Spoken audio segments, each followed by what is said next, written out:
life is shaken, we are not forgotten by God.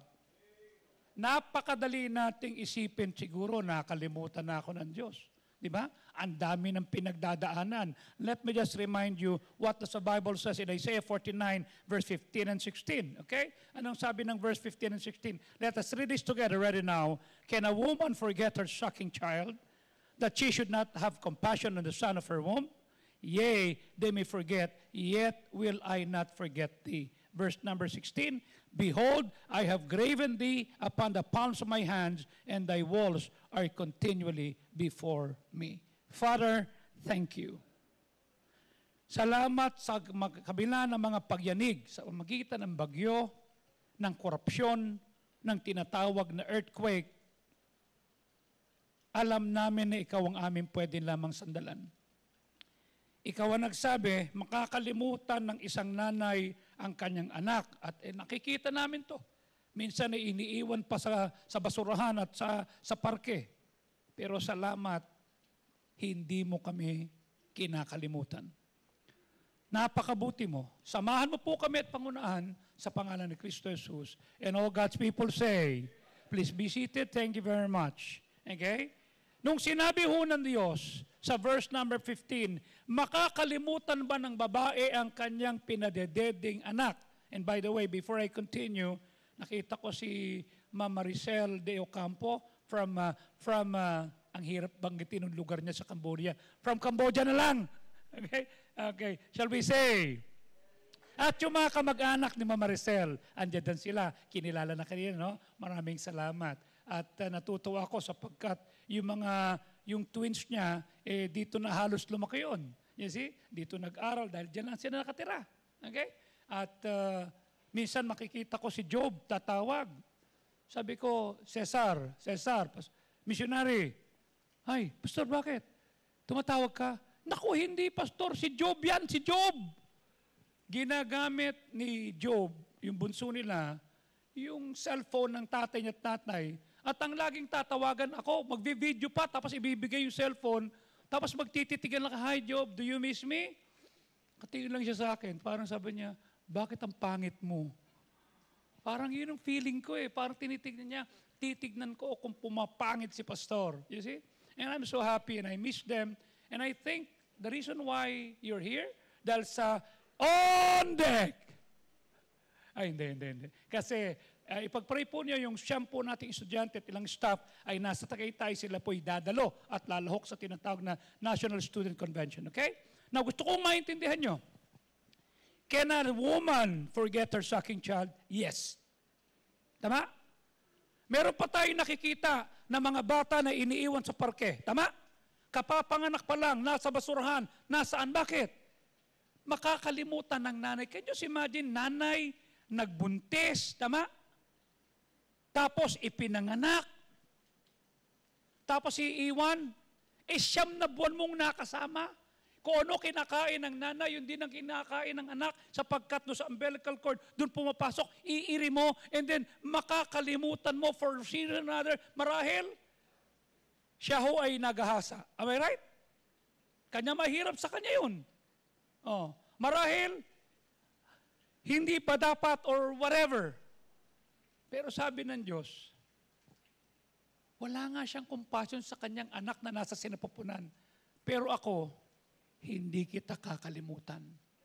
Ang kagandahan sa Diyos, sabi niya, ikaw ay inanyuan sa aking palad. Sabi ng verse 16, okay? Ikaw ay inanyuan sa palad ng aking kamay. You see? Meaning, every time the Lord will look at His hand, di ba? Hindi ba yung kanyang kamay ay pinako? Hindi ba yung kanyang kamay na sugatan? And every time He will look at His hand, ang makikita niya, ikaw, ako, tayo. Tama? The world may forget us. The government will not think of you. But God will always do. In this world, wala pong exempted sa tinatawag na shaking. Wala po. Sa mundong ito. Okay? In fact, pag tinignan mo po, magmula po sa taas pababa, tama? At bumabalik pa. Wala. In the past weeks, yung ating bansa has been shaken by earthquakes, storms, floods, and other calamities. Ang pinakamalaking calamity, nagtatampo na nga itong si Jose Marichan. Dahil sabi niya, bakit ganon? Dati nun, bago dumating ang September, di ba? Pumapailang lang na yung aking kanta at pagbati ng Merry Christmas. Ngayon ay natabunan ng pinakamalaking calamity, corruption. Am I right? Hindi na, kanya masama na loob.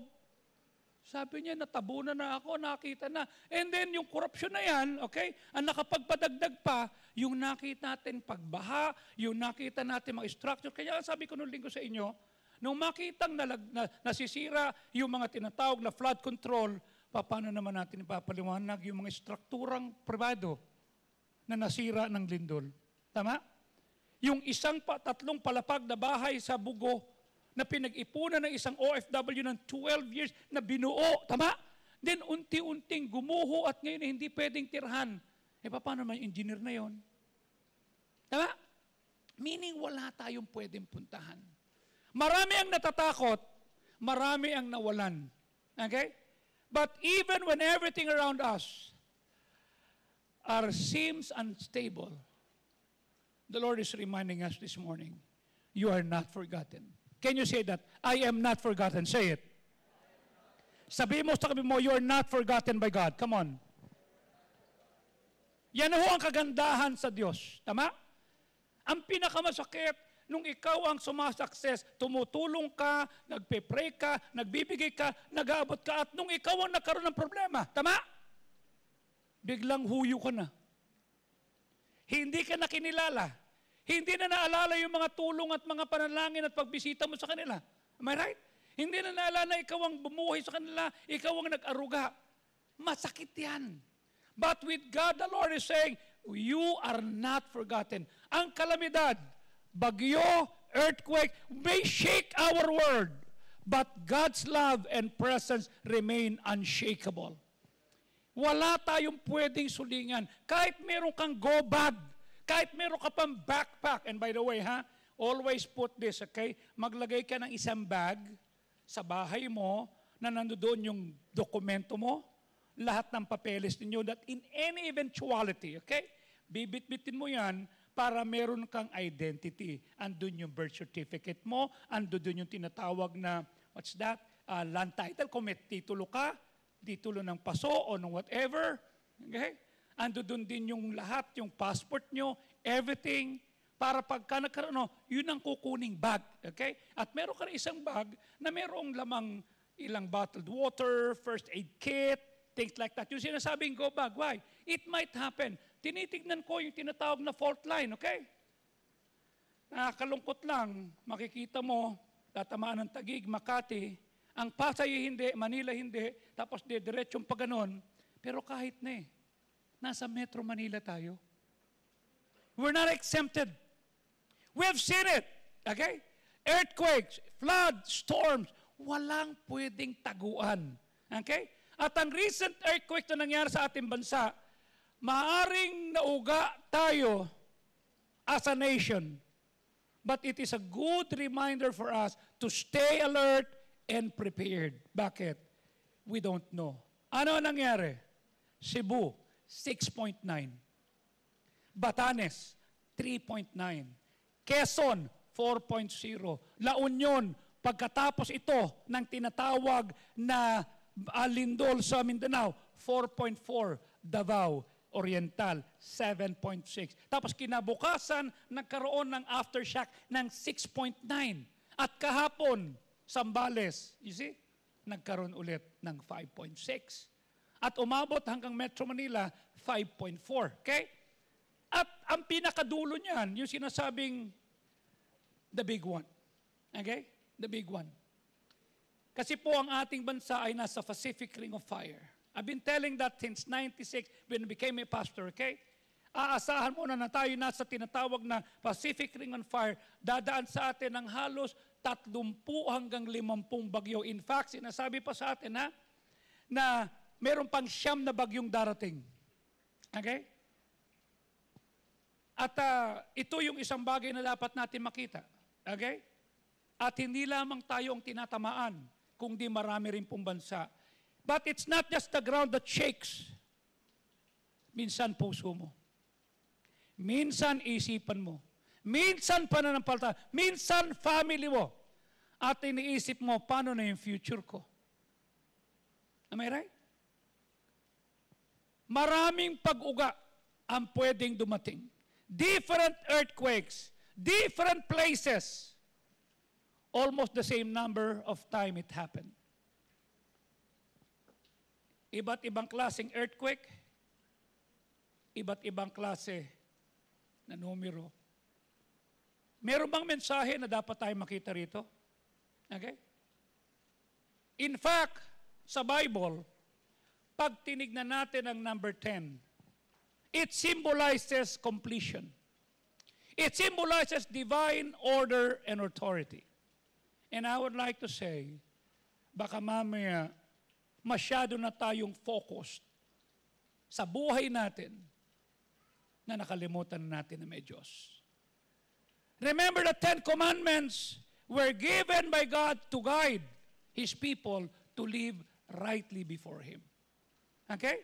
Ano yung mga bagay na dapat natin makita? Nakita mo yung commandment number 1? Thou shalt have no other gods before me. Ito sinabi ng Exodus 20 verse 3. Okay? Huwag kang magkakaroon ng ibang Diyos maliban sa akin. Marahil wala kang sinasamang ibang Diyos. Kagaya ng tinext ko sa inyo kanina, ang Diyos natin sarili.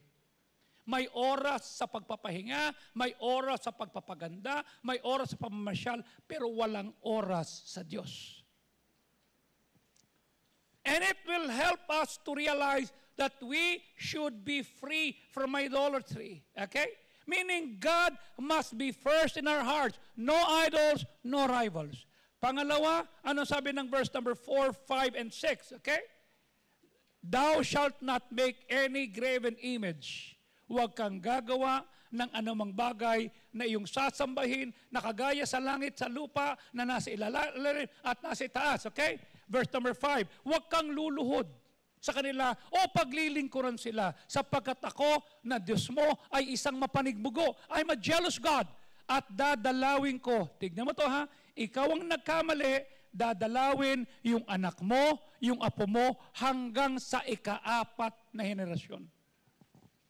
Okay?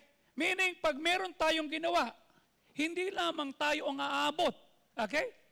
Oh, pati anak mo, pati apo mo. Can you just imagine, karga mo yung apo mo, mahal na mahal mo yung apo mo, yung pamilya mo. Bibisitahin hindi para kamustahin, kundi para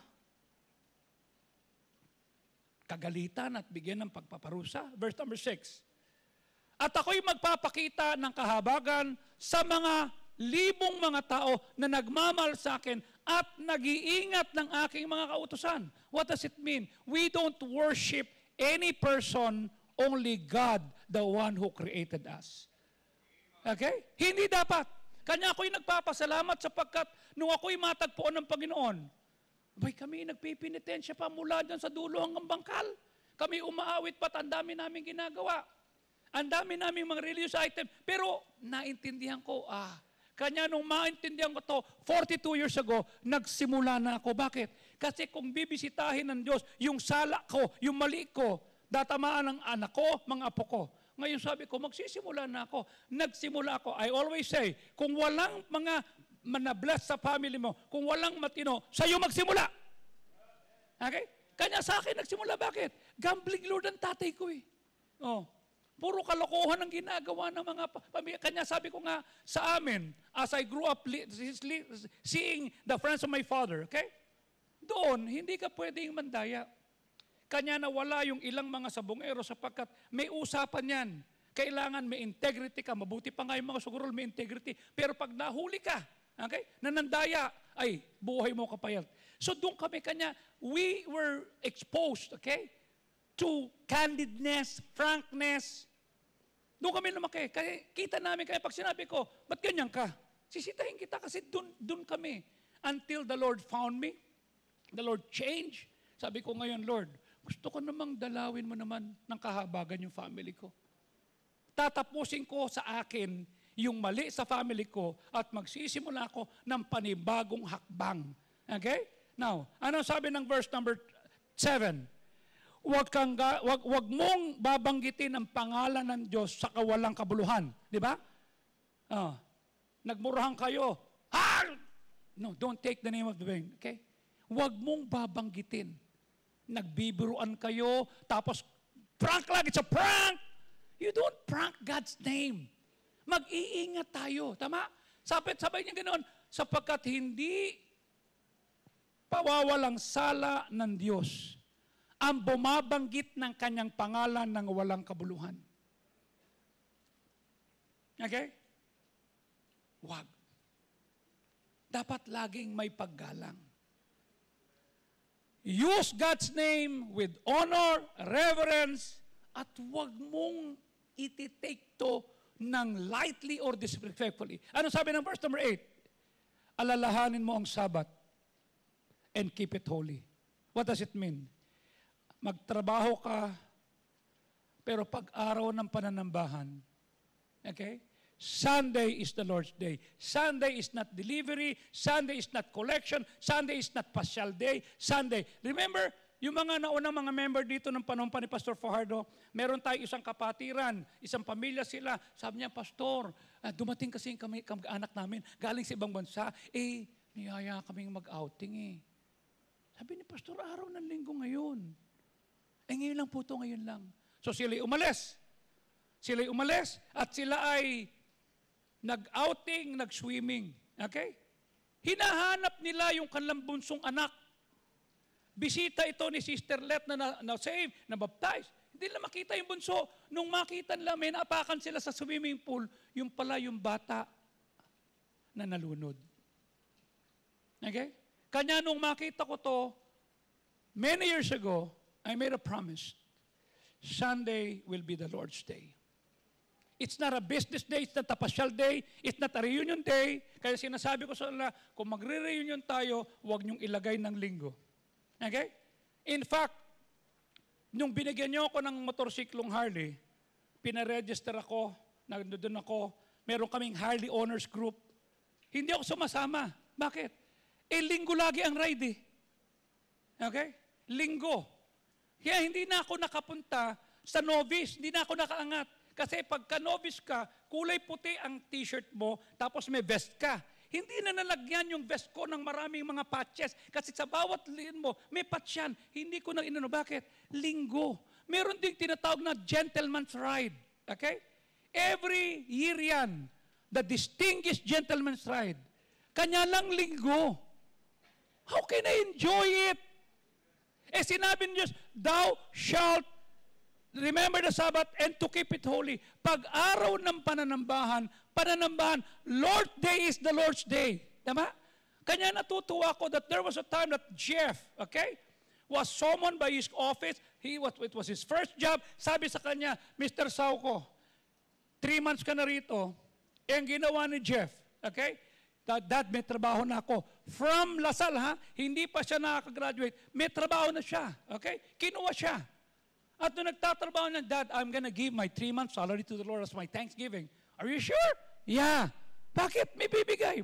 Sanay naman ako walang pera eh. Estudyante ako dati. So he honors God. On the 3rd month, sabi nung Converge, Mr. Sauco, your schedule will be from Sunday to Friday. Sabi niya, how could that be, sir? Di ba dapat from Monday to ano? No, you're a part of the team, so you should be there. Sir, I would like to tell you, my father did not raise me to be absent on Sunday. Pag linggo sa Panginoon kami. Ano ba mahalaga sa'yo, Mr. Sauco? Simbahan mo o trabaho? Pareho po. Kanya sinabi po ng Panginoon, 6 na araw magtrabaho ka, 1 araw mangilin ka sa Diyos. Mamili ka. That day, he came to me and said, Dad, I have a predicament. My company is asking me to work on Sunday. I was just looking at him. I was not saying anything. Sabi niya, Dad, I was asking you. Sabi ko, no. I will not say anything. It's you and your decision. Ayoko na sasabihin mo, ito kasi sinabi ng tatay ko eh. Ito kasi payo niya eh. No, it's up to you now to make a decision na ang Sunday is the Lord's day. Pero pinagpipray ko, Lord, sana gumawa siya ng paraan. Sana manindigan siya. And on Sunday, at my office, nagulat ako sa kanya. Sabi ko sa kanya, Hi, are you doing well? Yeah. Are you going to your work? Report? No. Why? I resigned. What? They cannot threaten me with my job. Di ba? Eh, ba't ka naiyak? Inaalala ko kasi, nung mag-resign ka rin sa trabaho noong 1987 na kinukwento mo. I'm going to resign. Paano ka? Paano yung 3 months na binigay mo sa Panginoon na nagbigay ka ng iyong pasalamat at first fruit mo? Anong gagawin mo? Binigay ko naman sa Panginoon, ba't ako manghihinayang? Pangalawa, sabi mo, di ba, ako hahanapin ng trabaho. O, titignan natin. True to what I said. Inalok siya ng HP Enterprise. And he was given 3 times higher than the salary that his former job has given him. Sunday. Pag sinabing Sunday, Sunday morning, Sunday afternoon. Okay? Hindi ka mamimili. Okay? Mabuti na nga lang, hindi maghapon yung pananaba natin mula alas 6 ng umaga hanggang alas 12 ng gabi. Hindi. Meron lang tayong ganun. Kanya pag hindi mo ginawa yan, the Lord sometimes say, hey, nakalimutan mo na ako. Okay? Verse number 9, 6 na araw magtatrabaho ka at gawin mo lahat ang trabaho mo. Pero pag araw ng pangingilin, ikaw. Verse number 10, at ang 7 araw, yung araw ng panambahan, huwag kang gagawa ng kahit anong trabaho.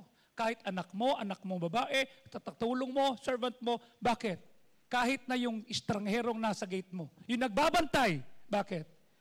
Verse number 11, sapagkat 6 na araw ginawa ng Diyos ang langit at lupa, ang dagat at 7 nagpahinga. Kanya nga pinagpala ng Diyos ang Sabbath day at ito'y kanyang pinakundangan. At ito'y kanyang pinakabanal.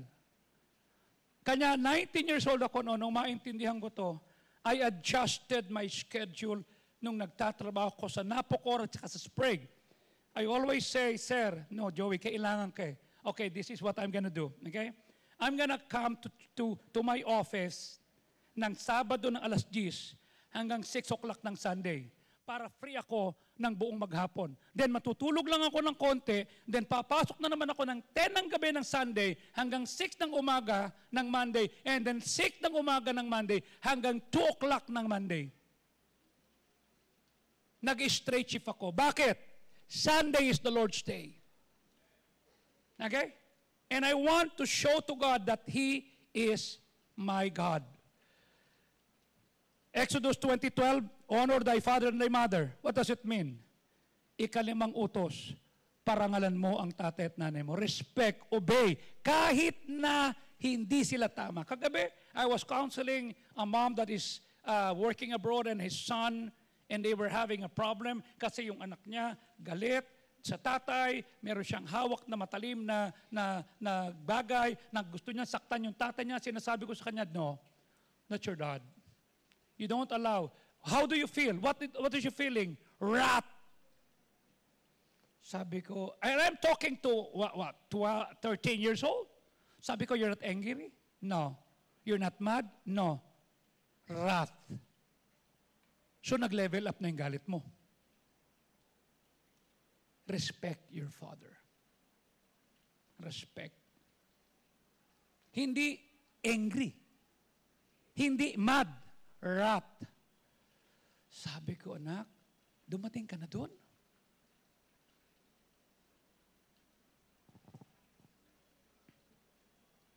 Anong sabi? That it may be, that thy days may be long, para gumanda yung buhay mo. Thou shall not kill, sabi ng verse number 13. Huwag kang papatay, huwag kang gagawa ng mali. Okay? Verse number 14, thou shall not commit adultery. Let me just say to you, sex is not for teenagers. Sex is in the context of marriage. Okay? Anything that is out of marriage is sin. Okay? Pag hindi ko asawa to at nakipagrelasyon ako, it is sin. Okay? Pag halimbawa ng anak yung misis ko na hindi kami it's sin. How in the world God will help us if we're living in sin? Okay? Dapat makita natin to. Be faithful to your husband, be faithful to your wife. Purity matters to God. And then verse 15, huwag kang magnanakaw. Pag hindi sa'yo, huwag mong kukunin. Okay? Huwag mong pag-iinteresan. Okay? Respect others' property. Verse number 16, huwag kang magiging vlogger. False witness. Okay? Huwag kang magkakalat ng fake news. Hindi pagpapalain yan. Am I right? Recently, you have seen what happened, right? The ICC made a comment that we will not allow former President PRRD to go back home because he is a flight risk. Bakit?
Verse 17, huwag kang mag-iimbot. Huwag mong pagnanasaan. Kukunin ko yung susi niyan, itatakas ko yung motor.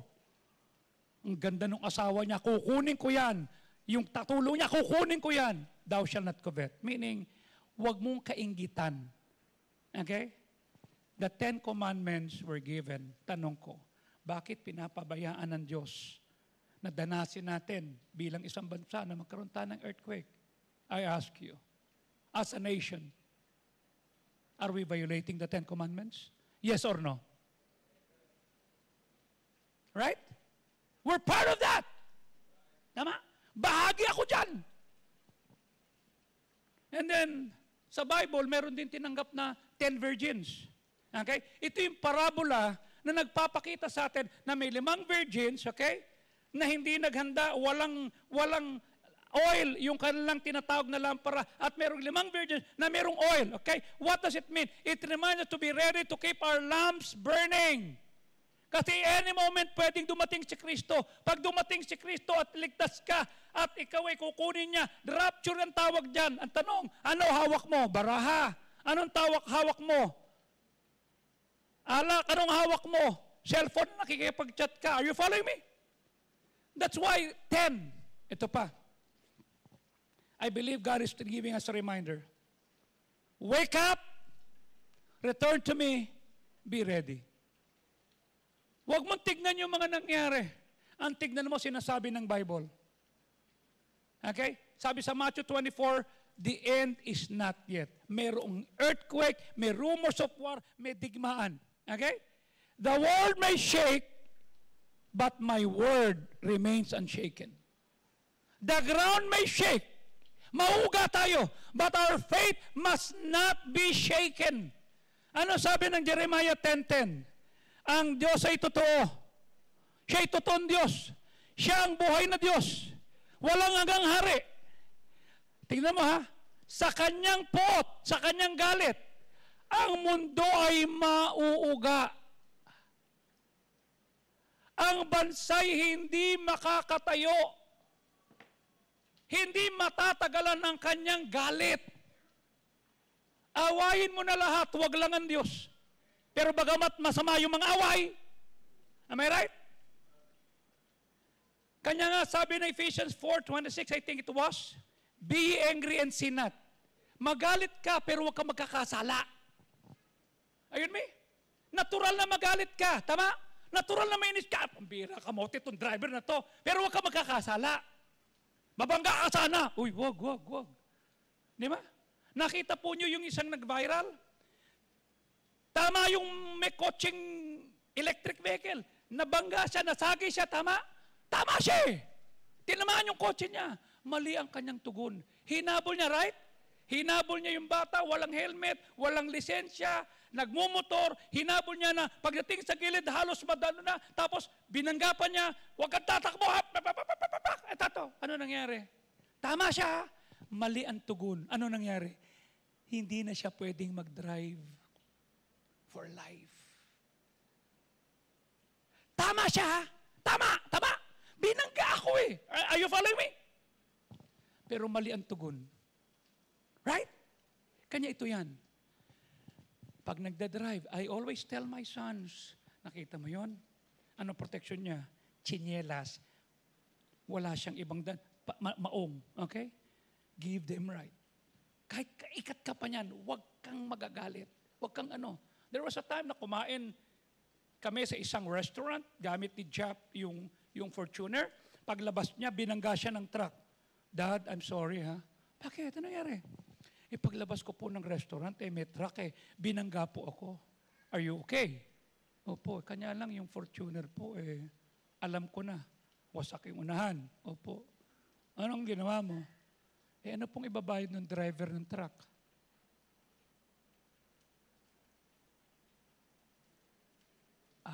Tapos, pinakawalan ko na po siya. Tapos, hindi ko na po siya pinagbayad. Tapos, wasak po yung Fortuner. Tapos,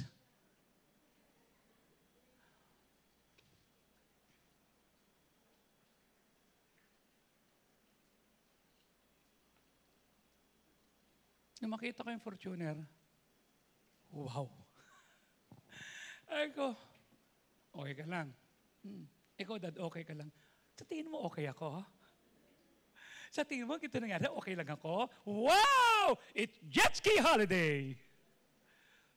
No. Pero sabi niya, magalit ka. Pero huwag kang magkakasala. Ayun mo magalit tayo sa korupsyon. Okay? Pero huwag tayo magkakasala. Nakita mo isa, di ba? Tumayo yung Pangulo, nilagay, bogo. Sa Bisaya, pagka yung ganon, di ba? Mas naglagay ng arte ng ganon. Sabi niya, headshot. Tinampot siya.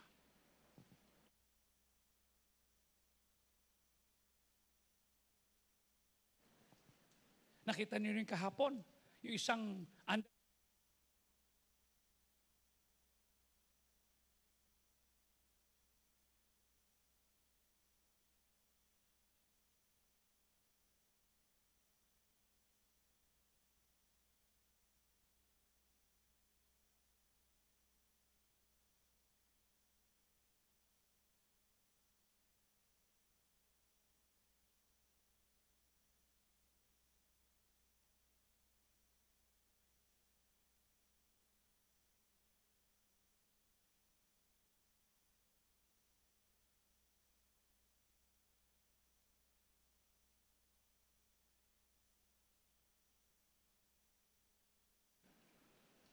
the Lord is the true and living God.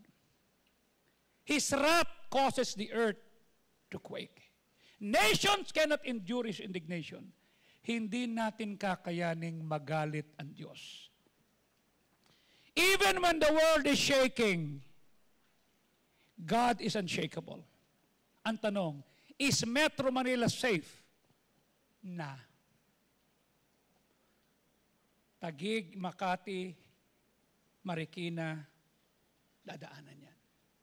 Let me just tell this to you. Metro Manila is sinking. Hindi tayo lumulubog sa metro, hindi lang dahil sa flood control na anomalya. Can you show the picture, please?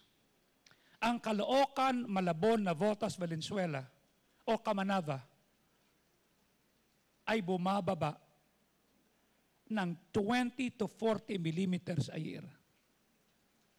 Ang Cavite ay bumababa ng 40 millimeters a year.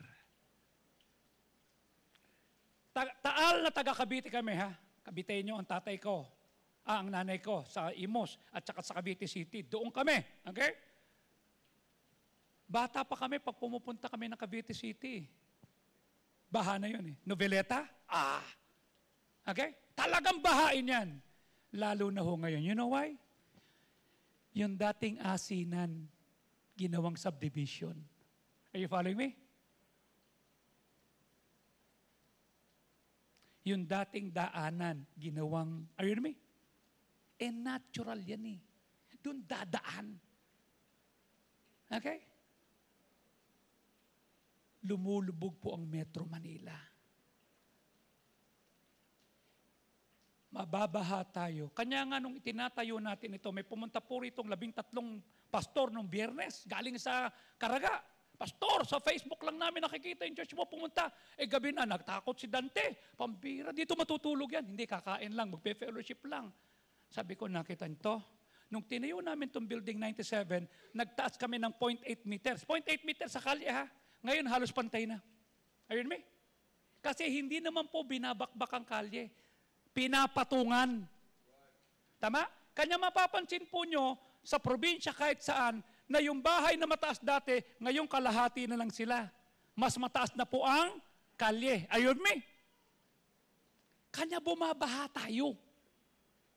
Meron pang linog. Tama? Meron pang lindol. Oh. In my lifetime, Metro Manila has never experienced such devastating earthquake na kagaya ng Cebu, Mindanao. Pasalamat tayo. Pero pag dumating ang big one, right? Praying that we'll all be safe and the people will always be prepared. Pag nakikita mo yung ating bansa shaken by earthquake, storms, calamities, okay? Idagdag mo pa dyan yung korupsyon. Okay? Lives were lost, homes were destroyed, and hearts are broken. Pag ang mundo, the ground beneath us move, dapat ma-realize natin how fragile life is. Wala tayong safety. Kahit meron kang go bag, maraming tao, they were searching for answers, they were looking for science. Others look for government. Ang tagal naman. Dadalawin ba kami dito ni Presidente? Pupuntahan ba kami ni Vince Dizon? Vince Dizon pala, Dizon. Vince Dizon, basketball player pala yun. Sorry. Okay? Meron bang perang darating? Or luck. Bakit sinabi doon sa go bag, dapat meron kang cash? Alam mo bakit? 98 nag-preach ako. Isang araw, yung pera mo madidemonetize. Wala nang halaga yan.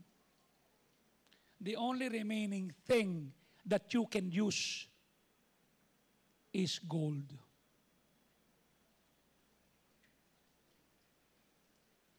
Pag dinemonetize, kahit anong dami ng pera mo sa GCash. Tama? Lalagay ko ito mamaya sa offering, pantulong sa mga nasalanta ng bagyo at ng lindol. Because we will take an offering para magpapadala tayo ng tulong sa Cebu, sa Masbate, sa lahat. Okay? Walang swerte. No matter how advanced our world become, no one can stop the shaking. Hindi ho safe si Elon Musk dito. Hindi ho safe yung mayayaman. No human power can calm a storm, and no human power can hold back earthquake. And when everything we depend on starts to fall apart, isa lang ang tinuturo sa atin ng Diyos. The only unshakable foundation is God Himself. Istruktura, wasak. Pag binahayan, lubog. Tama? Pag nag-crash ang economy, wasak. I was telling the pastor, when we were building this church, 97, it was Asian financial crisis. Wasak ang ekonomiya. When we bought the property at the back at nagtatayo tayo, America suffered the recession. Bakit? Bagsak. Ngayon po ang Amerika, walang pansweldo. Sa tinatawag na mga pulis at sundalo, bakit? Stand off. Okay? Binlock ng Senate at ng Congress yung paglalabas ng pera, kanya yung ating tinatawag na US Embassy dito sa walang function, hindi sila inasikaso, walang pansweldo, okay? Tapos sa Chicago, na kung saan nakatira si Moreng, tumadalaw si Moreng, okay? Nagkakaroon ng rally. Amerika po ito, tama? Di lalo na Pilipinas. Okay? Saan tayo pupulutin? Ano pa yung proof ng may delivery po kayo? Are you with me? Listen. Psalm 46:1. God is our refuge. Siya yung ating tanggulan, siya yung ating kalakasan, siya yung handang sumaklolo sa lahat ng kaguluhan. Verse number 2. Kanya hindi kami matatakot bagamat ang mundo ay nauuga, bagamat ang bundok ay nadala sa gitna. Are you with me? You have seen nothing yet. Imagine ang sabi ang bundok ay dadalhin sa dagat, tama? Magkakagulo. But here's the deeper truth. Our greatest problem is not just earthquake. It is not just calamity. It is not just storm. Our greatest problem is not earthquake outside, but the sin that shakes our hearts within. Sin separates us from God. Ano sabi ng verse number 2 ng Isaiah 59? Kunit ang inyong kasalanan ng pagpahiwalay sa iyo sa Diyos at ang inyong kasalanan naging dahilan para itago niya ang mukha niya sa iyo at hindi kanya pakinggan. Pastor, maraming mali sa buhay ko Pero may answered prayer ako. Dapat mas marami pa yan, girl. Mas marami pa yan, boy. Okay? Dapat mas marami pa. Okay? And when this happen, we may feel forgotten. We may feel lost. We may feel helpless. May bagyo na, may linog na, tapos parang feeling natin, hindi pa tayo sinasagot ng Diyos. Parang hindi tayo, wala tayo answered prayer. The Bible tells us, simula ng pagbagsak ni Adan at ni Eva sa Garden of Eden, bawat isang tao na pinanganak ay umani, nagmana ng kasalanan kay Adam. Ano sabi ng Romans 5:12? Sapagkat kung paano sa magitan ng isang tao pumasok ang kasalanan sa mundo, ang kamatayan ay sa magitan ng kasalanan, ang kamatayan ay dumating sa lahat ng tao. Bakit? For all have. Namamatay ang tao hindi dahil inatake, hindi dahil binarel, hindi dahil nakuryente. Namamatay tayo kasi lahat tayo ay nagkasala. Sino rito hindi nagkasala? Taas ang kamay. Wag na lang yung pumatay, hindi natin kaya. Wag na lang yung magkumuha ng mga ghost project. Takot tayo sa ghost. Okay? Yun na lang nagsinungaling. Sino nagsinungaling? Taas ang kamay. Lahat tayo? Ano sabi pagising mo? Ang gaang ko na. Paano hindi ka gagaang? Ha? Yung timbangan, itinaas mo, doon mo pinatong sa paa mo. Ikaw ay nakatungtong. Amote. Sabi mo, ganda mo girl, ganda mo girl. Tapos kinuha mong kaparisan yung, we are all sinners. Sin entered the world sa magitan ng isang tao. At dahil dyan, ang kamatayan dumating dahil sa kasalanan. At dahil dyan, ang kamatayan ay naging bahagi ng tao sapagkat lahat tayo nagkasala. At ang kasalanan will cause all people to die. Hindi dahil nabagsakan. Okay, nakakalungkot. Sa Mindanao, 7 po ang namatay. Sa Cebu, 76 I think, if I'm not mistaken. Okay? Hindi po sila namatay dahil lang nabagsakan, kundi namamatay ang tao kasi makasalanan tayo. Sin separates us from God. And sin destined each person sa eternal separation from Him in hell. Ito nakakalungkot, okay? Pag namatay tayo. In fact, last Friday, I think it was, nagkaroon ng GTBA, what's that? Honor roll trip. Okay? Nakita ko si Ma'am Josie, si Ma'am Marisa. At their age, they were so excited. They were so, invigorated. Kasama na yung mga bata, tumatakbo sila. Sabi ko, di ba may edad na tong si Marisa? Di ba may edad na tong si Josie, pero masigla pa? Bakit? Ang kasama si Vita, ang kasama itong si Jeshu, kasama to si Dandan at saka si Bron. Okay? Tumatakbo pa sila, nagtatakbuhan pa, at inaalaga, sabi ko, wow! You see? Kaya pa nila. Samantalang they're not strong anymore. And I see the excitement that they have. Okay? Saan kami nagpunta? Manila Zoo. Sabi ni Bron, I will see an elephant. Ay, sorry, Bron, I'm sorry. The elephant died. Why? It's a long story. Let me tell you the story. Patay na yung elephant. Pero nakita niyo yung monkey. Sabi ko, marami monkey, di ba? Oo. Wag, sa bahay lang meron na. Ando si Lolo. Di ba? Ano sabi? No monkey jumping on the bed. Nakita niya lahat. Okay? Then sabi ko doon sa Angelo tsaka kay Mariel, na tatay, nanay ni Bita, kung mamamatay po kayo, saan kayo pupunta? Hindi ko po alam eh. Then I talked to them about the Lord while they were eating sa tinatawag na Jollibee. Sabi ko, dito na po kayo sumakay sa van. Di po dito, dyan na kayo, dyan na kayo. Then pagkatapos kumain, sabi ko, sumakay na po kayo dyan, pupunta lang po ako ng Santa Cruz. Ano po sasakyan nyo? Yung L3. Ha? Tayo sa L3. Dito na lang po kami. No. Diyan na kayo sa van, sa L3 lang ako. Bakit? Maganda pa nga ito eh. Dati si Maron lang ang pinagdadrive ko eh. So pumunta kami ni Dante sa Santa Cruz, nakasakip sa L3. Alam mo kagandahan sa L300? Ha? Walang sir, punasan ko yung salamin nyo. Walang kumatok na limos. Wala! Sabi ko, pampira. Pag nakakotse kami, magpupunas, bayad. Pero pag naka-L3 ka, walang ganon. Sabi ko, wow, ito na lang gamitin natin. Para wala nang ganon. Pero maaawa ka sa mga tao. You see? But I thank God na nakakilala sila. Okay? We need salvation from sin and its penalty. Paano tayo masisave? How are we saved from sin? Maraming relihiyon nagtuturo ang salvation through works. Meron iba sinasabi, kailangan may contrition ka. I'm sorry, don't leave me. I live a moral life. Sorrow over sin, mahalaga yan. But that alone will not save us from sin.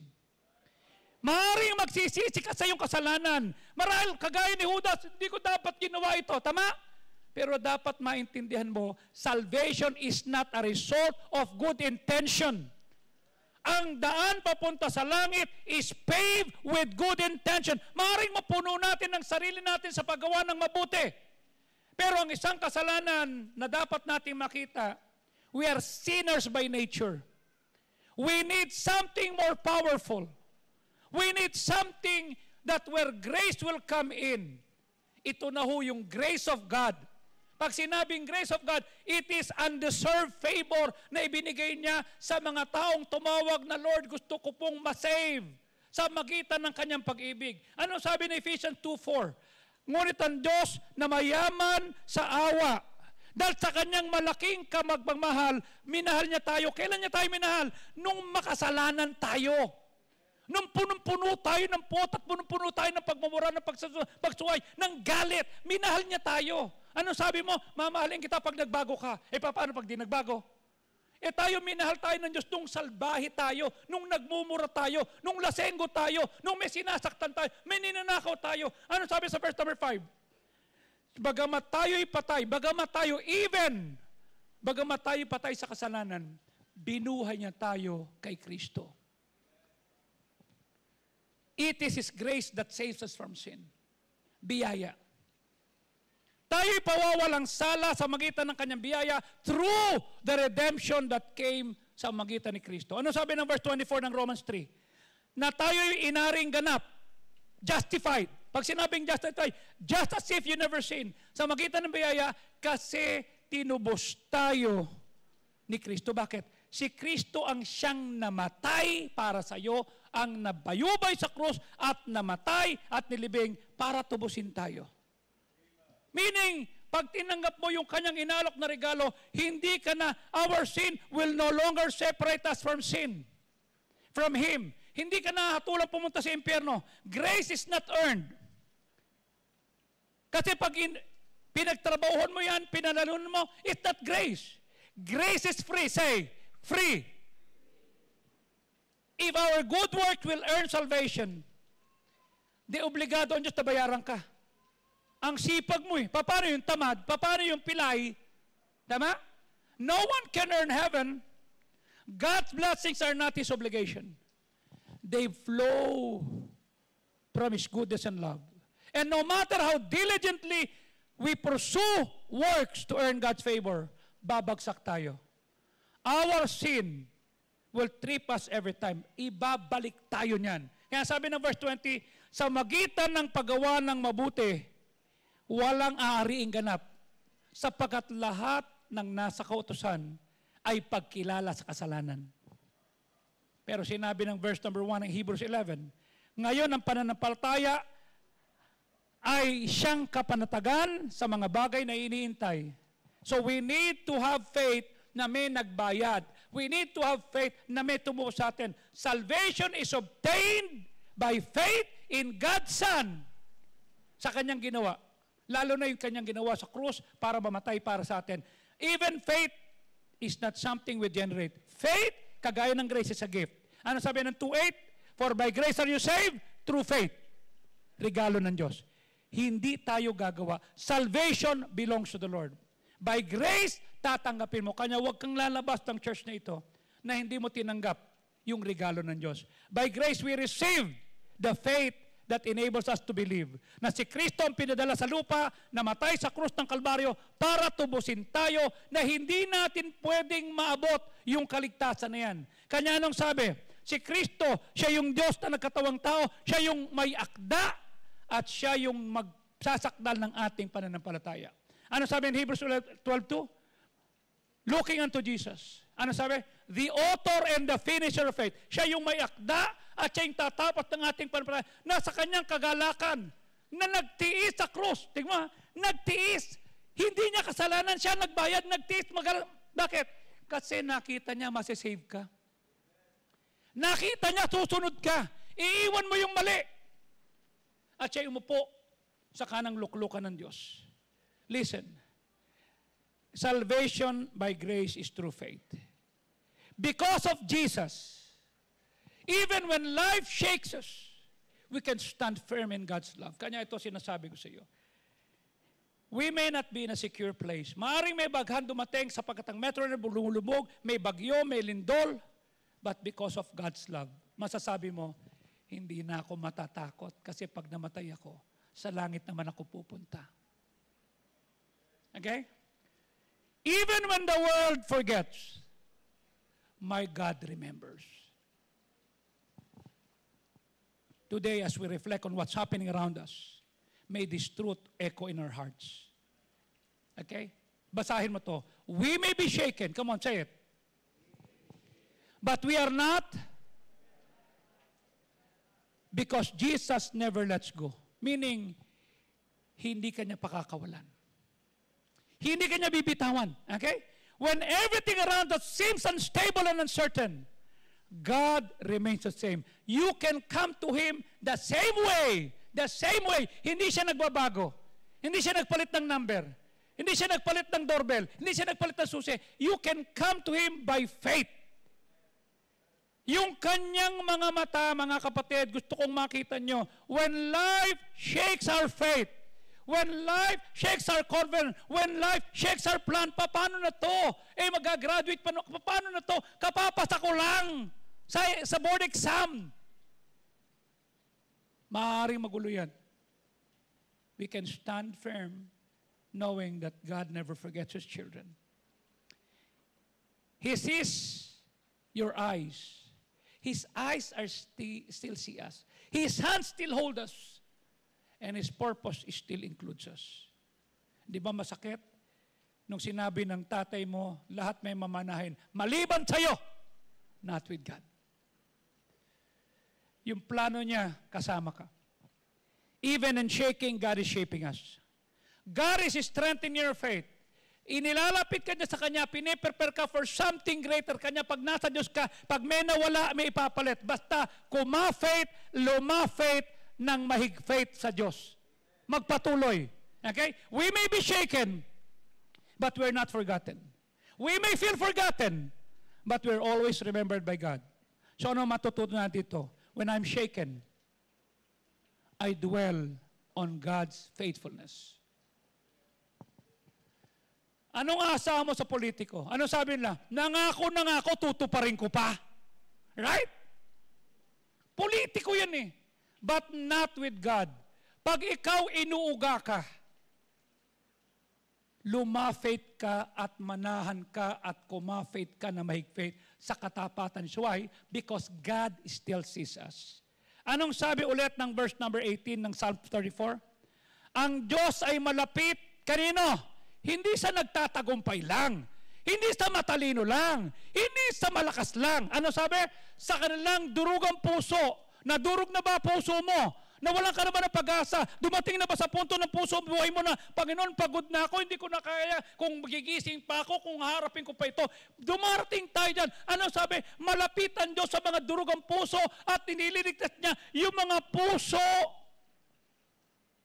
na mayroong pagtisising diwa. Lord, I'm wrong. I'm not right. Can you please show the little kid last week na habang ang mga tao nagkakagulo, habang mga tao nagsisigaw, ng mga tao na natatakot, okay? Ito po yung video. You see this, okay? Isang 5 taong bata.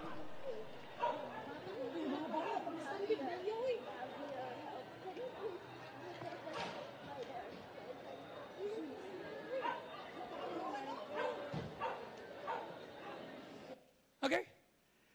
Habang ang tao tumatakbo for safety sa earthquake sa Cagayan de Oro noong October 10, isang 5 taong bata ang lumuhod at nag-pray. Hindi ko alam kung sino tatay at nanay nito. Hindi ko alam kung sino lolo at lolo yung kuya, ate. No.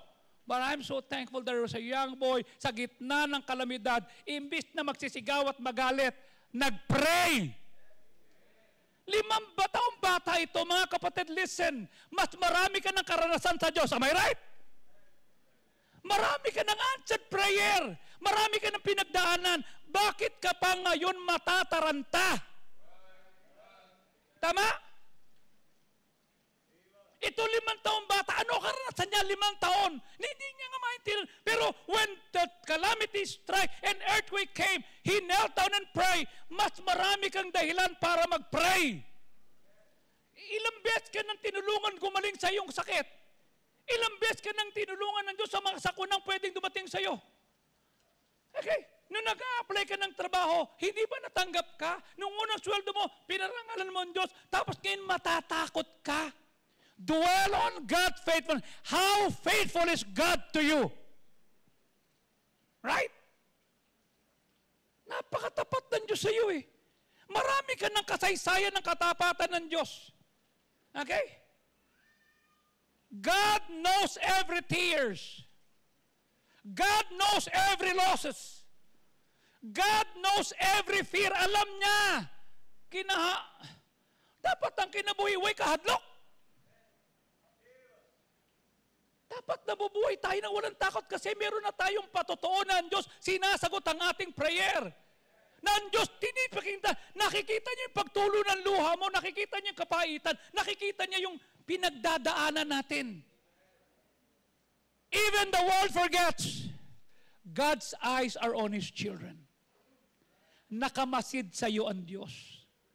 Marahil may mga transaksyon kang hindi natutupad sapagkat may kulang na dokumento. Marahil mayroong nakalimutan ng tatay at nanay mo nung pinanganak ka. Kanya hindi naayos yung mga papeles mo. Okay? But God knows. Kagaya ni Hagar. Sino si Hagar? Okay? Nung sinabi ng Diyos kay Abraham, magiging tatay ka, sabi nitong si Sarah, oh, may katulong ako rito, yan lang, sige na. Diyan ka lang mag-anak. Aba, nabuntis si Hagar, naging anak si Ishmael, numabuntis si Sarah at nagkaroon ng Isaac. Aba, pinalayas. Malis ka rito.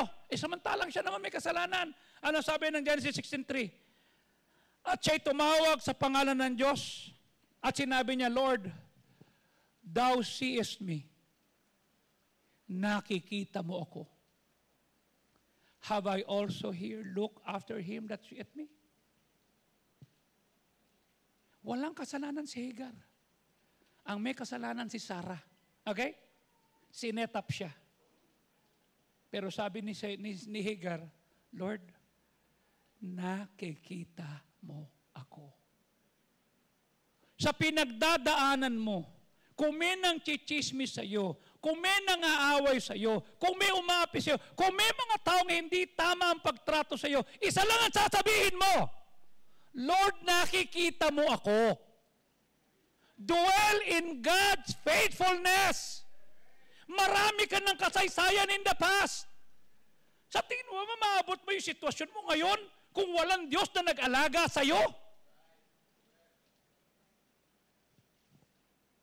No pain escapes His notice. No prayers goes unheard. Lahat yan. Hindi yan kagaya ng, hello, ba't ayaw sagutin yung phone ko? Tinitik ko, sin lang, sin. Naranasan mo na yun? Sin lang? Walang reply? But not with God. Okay? Tinulungan mo, tapos nung umasenso, nung success, hindi ka nakilala, hindi ka na, I'm busy, I'm sorry.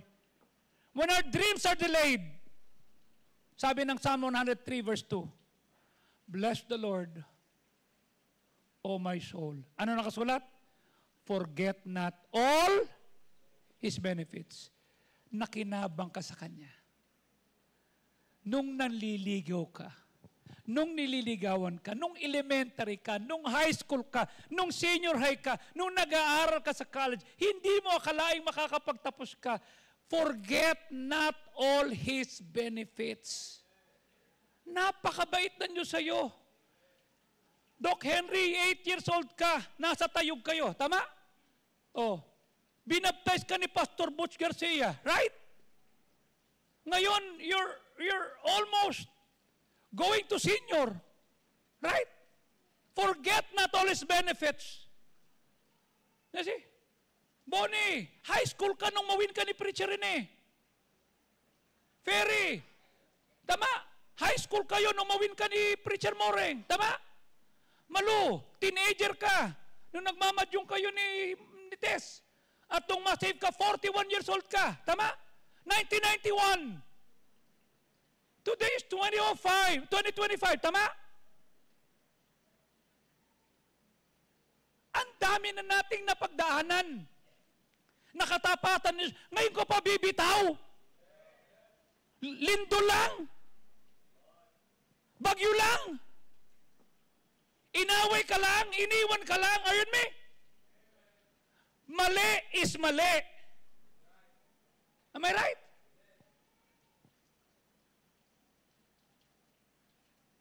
Lalo tayong lumapit sa Diyos. Maiinggit ka rin naman doon pa sa mali. Maiinggit ka sa gumagawa ng tama kahit mapinagdadaanan. Uy, kung gano'n, pwede siya magalit pero di niya ginawa, oh. Doon tayo. When our dreams are delayed, we tend to forget things. Nakalimutan mo how God has answered your prayer. We forget what God has done in our lives. Nakalimutan natin yung goodness ng Diyos sa'yo. Tama? Hindi nyo napapansin, lagi kong inuulit-ulit dito. Kung paano si Ellen nanganak kay Jeff noong 1989, May 7, 350 pesos ang aming ibinayad sa barangay lying in sa Bangkal. Okay? Na habang nanganganak siya, pinagdadrive ko si Pastor Fajardo. Sabi ko kay Pastor, pwede po bang iba muna mag-drive? Kasi Sunday yun, nandito si Bill Anderson, di si Indian Mendoza. Bakit? Manganganak po si Ellen eh. Ikaw ba magpapaanak?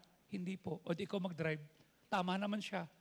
So habang pinapanganak si Jeff, pinagdadrive ko si Pastor, tapos ko, Tor, pwede po mauna muna. Bakit? Nanganak nga po si Ellen. Sige, bumalik agad ha! Sabi ko, Ma, ano anak natin? Lalaki. Pinangalan ko, Jose Erickson Francisco Jeff. Jose, lolo ko, Erickson, Pastor Fajardo, Francisco, tatay ko. Nanganak na naman siya noong 1991. At this time, mahirap. Kasi yung umbilical cord nasa leeg. Pero nag-level up na kami. Clinic na, hindi na barangay. Nagbayad ako ng 3,500. Sabi ko kay Pastor, iba muna magsundo sa airport. Bakit? Manganganak sa Ellen. Engot din ako eh. O boobs din ako eh. Alam ko na, sasagot eh. Ikaw ba magpapaanak? Hindi po. Di ko mag-drive. Go Ellen, ikaw nang bahala. That was the time I made a commitment to God. Lord, hindi mga asawa ko, itataas ko yung faith ko, gagawin mo 60%, 10% tithe, 20% love, 30% mission. At pag sinabi ko yan, sabi ni Beth, sabi ni Weng Galigaw, Sir, nanganak na. Wow! That was 1991, December 12. Okay? Magkasing edad si Jeff at si Malu. Si Jeff pinanganak na 91, si Malu na win ko noong 1991. 34 years na. Ngayon ka pa ba naman matataranta, Malu? Sabi ni Jeff kanina, ni Jeff, Dad, pag-pray mo si baby kasi ito nangyari, ganyan-ganyan. It's part of being a father. Marami pa kami pinagdaanan. Nakakatuwa lang sa inyo, pag nagkasakit ang anak nyo, meron kayong doktor na napupuntahan. Nung nagkakasakit kayo, ha? Si Jap may amoeba, si Jap may hika. Alam mo ginawa ni Ellen? Imbis na maghanap ng doktor, naghanap ng butiki. Hinanap mo. Kaluluwa. Butiki. Bakit? Nabasa ko yung butiki pagka dinurog mo, niluto mo, mawawala yung hika. Ha? Nakakuha ng butiki. Niluto. Sinama sa gatas. Sabi ni Jeff, ano po yan, Mama? Inumin mo yan! Gagaling ka! Nawala yung hika ni Jeff. Amoeba na lang. Okay? Sabi na, Timodad, tama! Hindi dahil sa hika, sa butike. Dahil nung may sakit si Jeff, sabi ko, Pastor, pwede pong pag-pray niyo po si Ellen at si Jeff. Bakit? May hika, may amoeba. Pambira, nagkakasakit pa! Hindi po, Pastor. Dala ko po yung offering ko. May sakit ang anak ko ha. Binigay ko pa yung offering ko. Ito po yung offering ko. Bakit mo binibigay? Baka magastos ko eh. Inuna ko, hindi Sunday yun ha, binigay ko. Gumaling. Sabi ni Ellen, Timodad, gumaling! Hindi dahil sa butiki yan. Gumaling yan kasi kahit may pinagdadaanan tayo, binigay natin yung kaloob natin, binilik natin yung tithe natin, pinakita natin yung ating pananampalataya, kaya gumaling. Ngayon si Jeff is 34 years old. Mana na sa ING, tatay na rin siya. Nung mga anak ang asawa niya sa St. Luke's. Okay? $500,000 ang binayad. Hindi ng church siya nila. Si Jeff, nanganak yung asawa si Ems, 1.3 million. Hindi church siya nagbayad doon. Sila, kami. Okay? Tanong. Paano darating sa iyo yan? At sa anak mo? Kung may problema ka, kinakalimutan mo ang mga pangako ng Diyos. Jeff is now healed from his hika, naglalaro ng basketball. Ang problema lang, pag kinausap mo siya, ganun lang lagi. Pag hinanap mo siya, makita mo nasa kisame. Ay, bomba ka dyan! Yun lang ang effect, yung side effect. No, kidding aside, we forget that God is with us. Ang problema ito, pag may lindol, may baha, Lord! Pag wala na, Shopee, Lazada, Pasyal.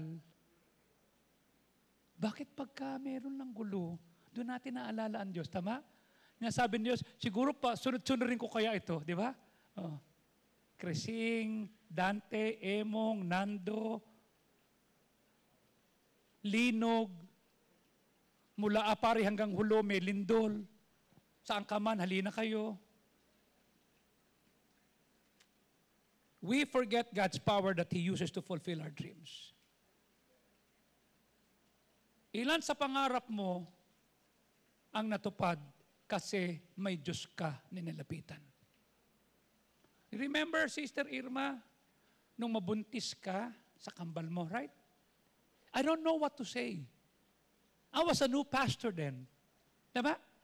Then I asked Pastor Benny, Pastor Far is not in the country, he's in America. I don't know what to say. I'm a new pastor. I don't know what to tell si Irma. Total, na-save naman sa ministry mo yan sa Adamson. Kasama ni Ate Pepat yan. Can we visit? Pumunta kami ni Pastor Benny sa ospital. Ando si Irma. 13 taon sila nag-intay ng anak. Walang anak. Nung mga anak namatay yung kambal. You see? What word can we say? Sabi ni Pastor Benny, alam mo Irma, alam mo Carlos, may mga tao na pag nakakita sila ng magandang flowers, they cut it at nilalagay na sa altar. Ang kinukuha nila yung magaganda, hindi yung mga pangit. Kanya when the Lord look at the life of people, nakita niya yung dalawang anak mo, kinuha niya, nilagay niya sa altar. Kanya they're safe. That was many years ago. Then the following year, Ate Irma has another daughter. Another direction. Ang tanong ko ito, ngayon pa ba namang senior ka na tsaka ka magdududa? 1978 ka pang saved?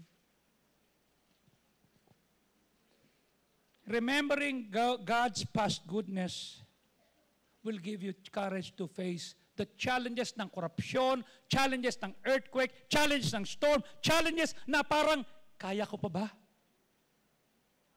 Pag may Diyos, kayang-kaya. Pag may Diyos, pwedeng-pwede. Am I right? Ngayon ko pa matatakot. Remember, if He have helped you in the past, He can help me again.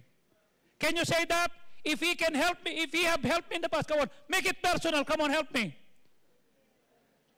Everybody, ladies muna, ladies, come on, make it personal. Come on, read. He can help me again. Lahat ng lalaki, read. He can help me. Say again. Pwede? Sa Diyos pwede. Tama? Sa tao, eto ka na naman. Katutulong ko lang sa'yo. Am I right? Sa tao may sumbat. Sa tao may but not with God. Kanya luma faith. Okay? Tatandaan mo, if He give you strength before, He will give you strength again. Kanya hindi uso sa Kristiyano yung gusto ko ng... Sa Kristiyano, nagpapatuloy.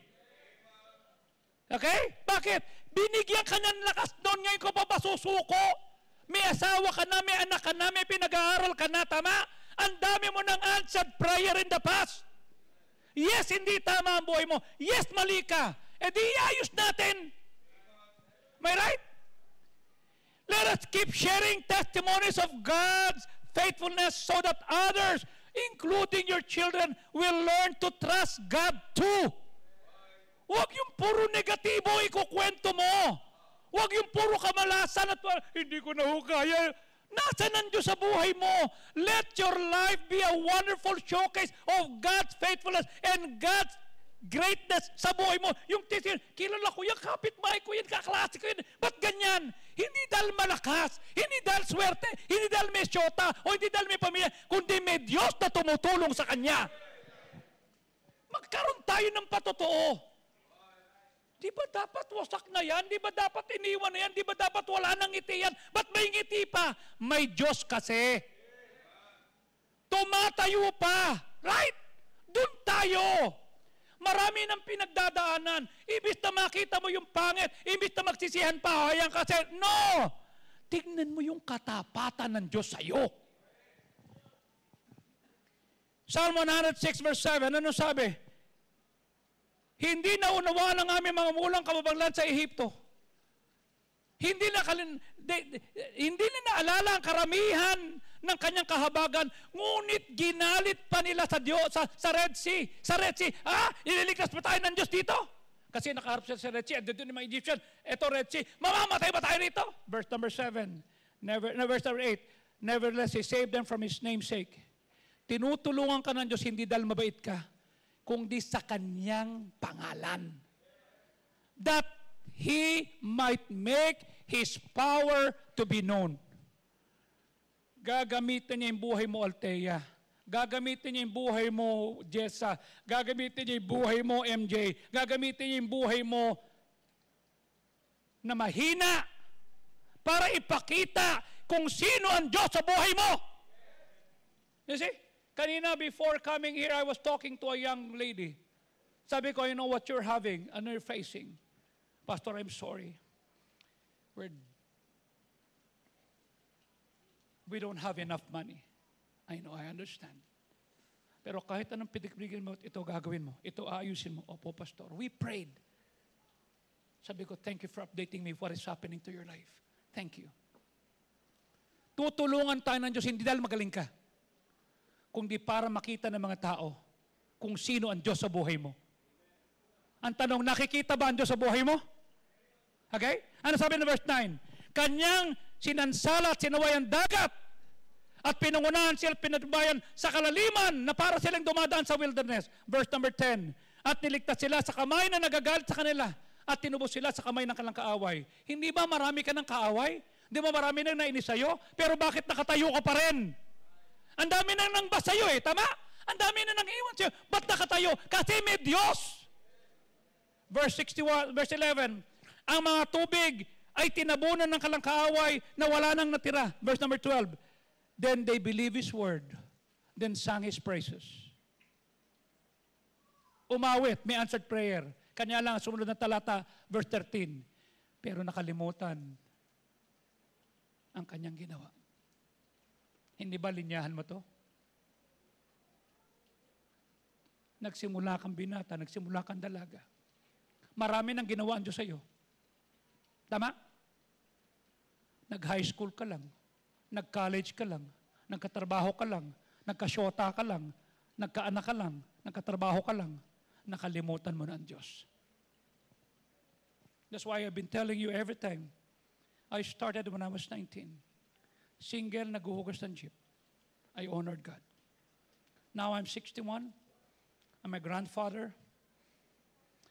And I told, sabi ko kay Bron kagabi, sabi ko, halika. He always wanted to carry me. Yeah, I'll carry you hanggat kaya ko. You see? At pag yumakap sa akin yun, nakaganon yun. Sabi ko, thank you, ha? Tapos sabi niya, let's sing a song. Okay. What do you want to sing? Our favorite song. You are my sunshine, my only sunshine. You make me happy when skies are gray. You never know, dear, how much I love you. Please don't take my Bron and Solen away. Lolo, isa pa. Anong gusto mo? Yung, sige. You can talk to flowers and sit for hours. You can talk to bluebirds and then the coopers. Little pretty Bron Solen. I'm so in love with you. Thank you, Lolo. Sabi ko, you know what? You're heavy. But I'm telling you, I'm enjoying it kasi isang araw, I may not be around here. Isang araw, I cannot carry you anymore. But I will always remember that I love you. May bisita ako 13. Maingay siya. Sabi ng tatay niya, Bron, dito ka na. Okay lang ako, Dad. Okay lang ako dito, alis ka dito. Dito lang ako kay Lolo. Kausap niya yung mga pastor kasi nakikipag-ano siya. Pasensya na ko sa apo ko, ha. Kasi gusto niya nakafocus ako sa kanya pero may bisita ako. Okay? Walang pera doon. Just time. Am I right? Time. The Lord saved them as He had promised in order to show His great power. Katiana, Camille, Rian, Ajoy, Johan, Mikel, your dad and your mom is an example of God's power. It is now your chance to show to the world the power of God in you. That others will see God. Ba't ganyan si Camille? Ba't na-promote? Okay? Sabi niya, Pastor, one Wednesday night, na-promote po ako, ito na pong level ko. Sige, congratulations. Pag naalala ko si Camille, pag tumingin niya, nakaganon. Sasakay ng jeep, okay? Madadapa pa sa sarili niyang palda. Bakit? Naapakan niya yung palda niya. Uuwi yan kasi nakakulay puti siyang uniform ng sentro escolar. Uuwi kasi bakit? Nadapa. Naputikan. Babalik na naman. Pero look at her. 30 years old. Am I correct? Kasi 29 na akong pastor eh. 95 ka pinanganak eh, di ba? December 12, right? Kita mo, alam na alam ko. Di ba? December 12, 1995. Okay? December 12, 1996, 1-year-old ka. That was my first year as a pastor. Ngayon, Camille is a wonderful employee, sumasukses sa Rural Bank of Makati.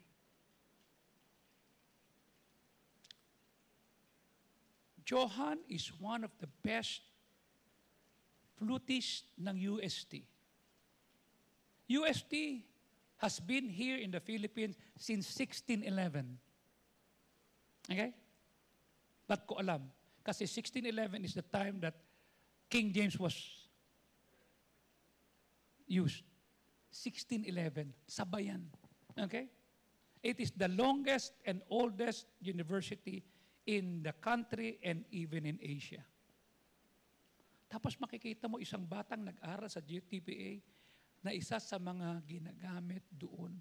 Let them see not your father, not your mom, not your gift, but God's mighty power in you. Michael, your dad and lolo lives sa ilalim ng tulay dyan. Okay? Whoever you are right now, it is a testimony of God's power in the life of your father, in the life of your mom. Ganon din sa iyo, Rian. Tama? Ganon din sa iyo. Ang tatay mo, pinagtahilang namin ang bubong doon sa Pulupandan. When I first met your father, Joy, empleyado lang siya ng Animal Kingdom. Ngayon may sarili na kayong veterinary clinic. Tama? At dalawang kapatid mo, okay, ang kukuha ng board exam ng 26, 27, 28. Tama? Ngayong October. Napapasa. Okay? Na mapapasama sa 9%. Rian, ang nanay mo, payat siya dati. Ngayon, malusog siya. Ang kasaysayan ng tatay at nanay mo, kasaysayan ng katapatan ng Diyos sa inyo. Meron kayong patotoo. Huwag niyong hayaan na sayangin niyo yung pagkakataon. That when people look at you, they will say, bakit ganyan sila? Kasi may Diyos. May Diyos. Mahirap, Marcel, yung pinagdadaanan mo kay Job. Tama? But why is it that you're still smiling? But why is it that you left your wonderful career sa PGH? Wala tuloy akong matawagan ngayon. Okay? Kanya pag may lumalapit sa akin, si Ella, sabi ko, hindi ko alam pero titignan natin Natulungan mo pa rin kahit nasa Cambodia ka. Why did you leave your career here? Your family and go to a different place that you are not even, hindi kayo magkaintindihan dun. Right? Ba't iniwan mo yun? Bakit? Kasi may patotoo na mayroong kapangyarihan ng Diyos sa buhay mo. Pero mo, head nurse na siya sa PGH. All of her life was there. Bago ka makapasok sa PGH, tama? Mahirap. Diniiwan mo para sumunod sa asawa mo na nagsuko ng buhay.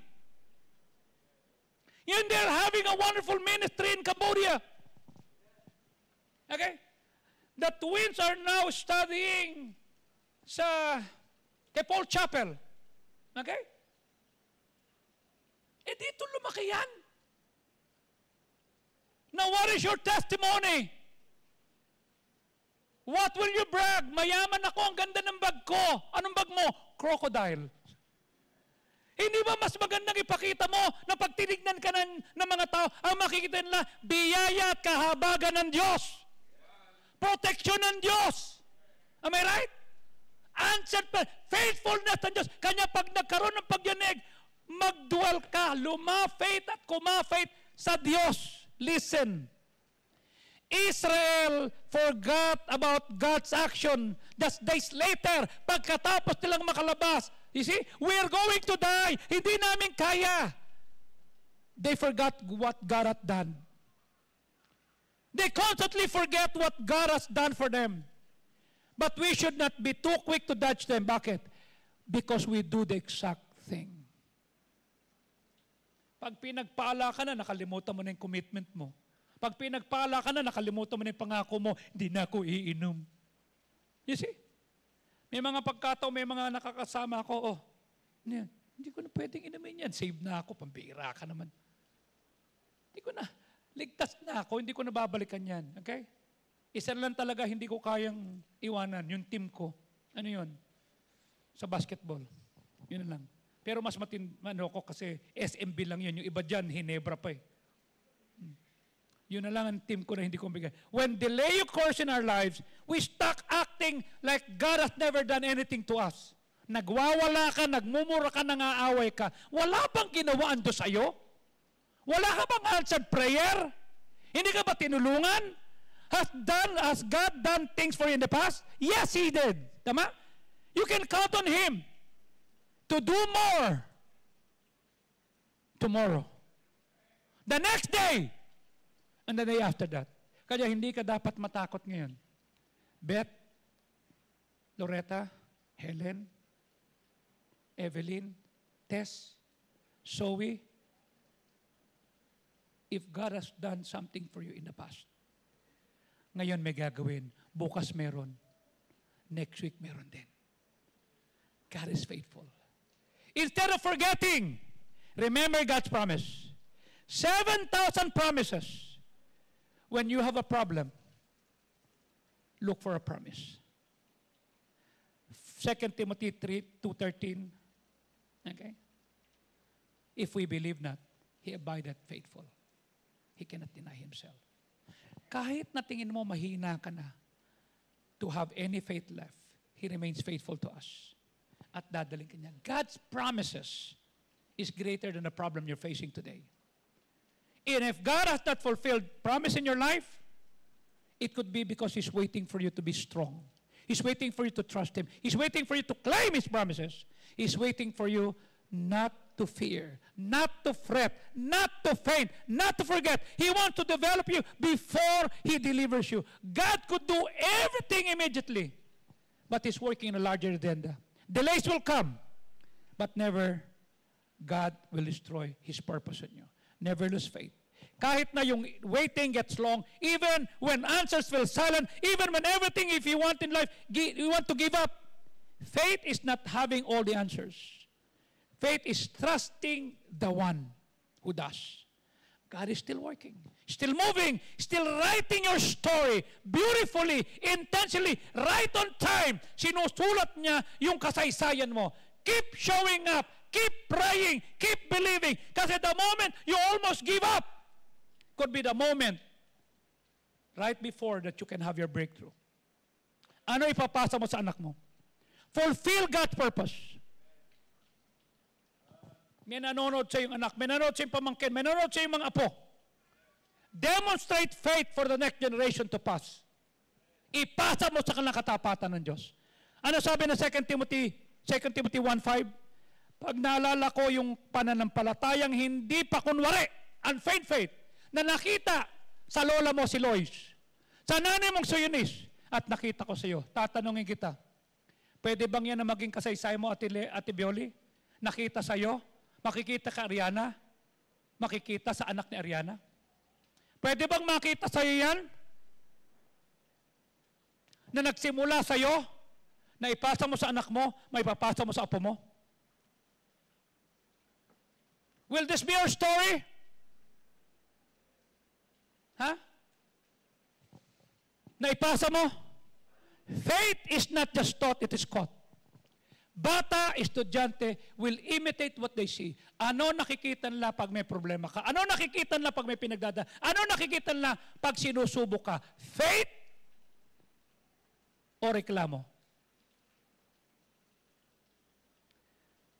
Just live your faith boldly in school. So yung classmate mo makikita si Kristo sa iyo. Hindi ikaw ang pasimuno ng, tara, bulakbol tayo! Parents, pastors, teachers, preachers, our greatest legacy is not wealth. Kung wealth lang, talo tayo kay Saldico. Talo tayo kay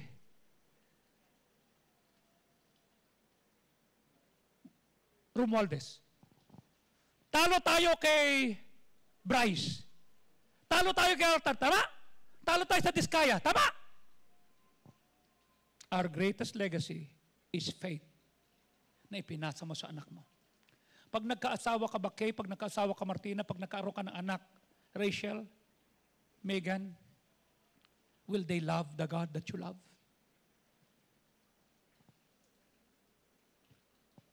Huh?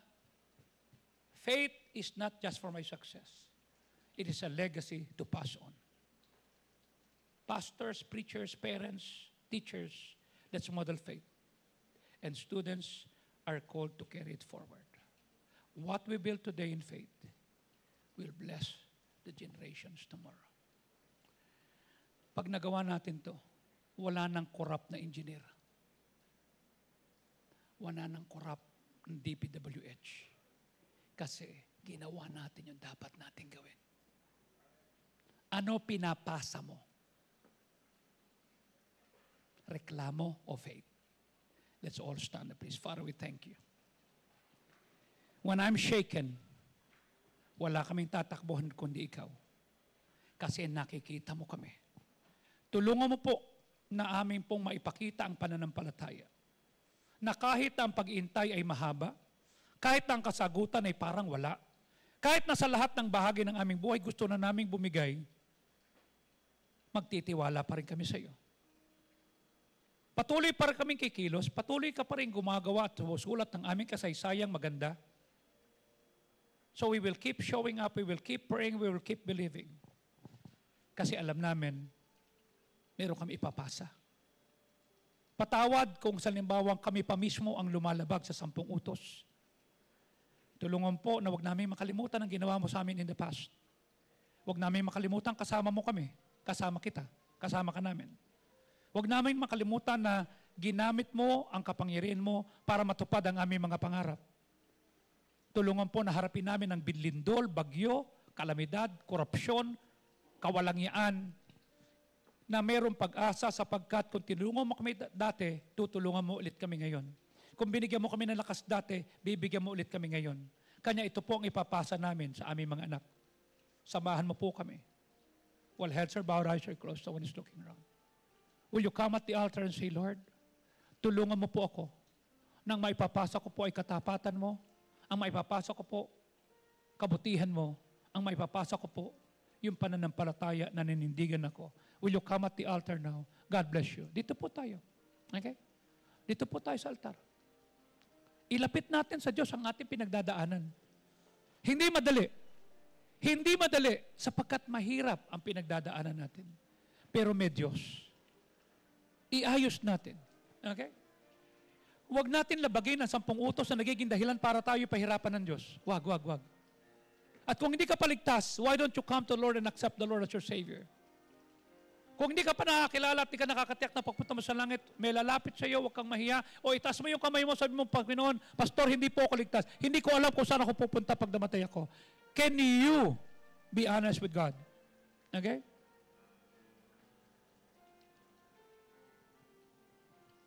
Ilan pang lindol? Ilan pang bagyo ang pwede mong daanan? Don't forget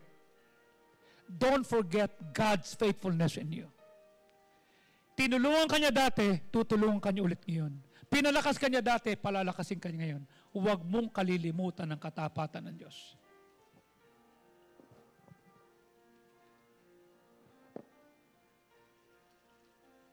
At ako'y nagpapasalamat na sa kabila ng lindol, nandito ka. Salamat. At alam ko, babalik ka mamaya. I want you to go to your family and pray.